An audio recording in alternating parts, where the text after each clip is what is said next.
1947 August 14 രാത്രി 11 മണി കഴിഞ്ഞിരുന്നു.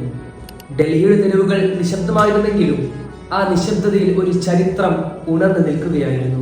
അടിമത്തത്തിന്റെ നീണ്ട നിഴലുകൾക്ക് വിട പറയാൻ ഒരു ജനത മുഴുവൻ ശ്വാസം പിടിച്ചു നിന്ന രാത്രി. കാറ്റിൽ പതാകകൾ കുലുങ്ങിയില്ലെങ്കിലും ഓരോ ഹൃദയത്തിലും സ്വാതന്ത്ര്യത്തിന്റെ പതാകകൾ ഉയർന്നിരുന്നു. ബ്രിട്ടീഷ് ഭരണത്തിന്റെ അവസാന നിമിഷങ്ങൾ മണിയടിയോടെ എണ്ണിക്കൊണ്ടിരിക്കുമ്പോൾ ഒരു രാജ്യത്തിന്റെ ജനനം അർദ്ധരാത്രിയുടെ ഇരുട്ടിൽ പ്രകാശമായി പിറക്കുകയായിരുന്നു. ആകാശം പോലും ആ നിമിഷം മൗനമായിരുന്നു.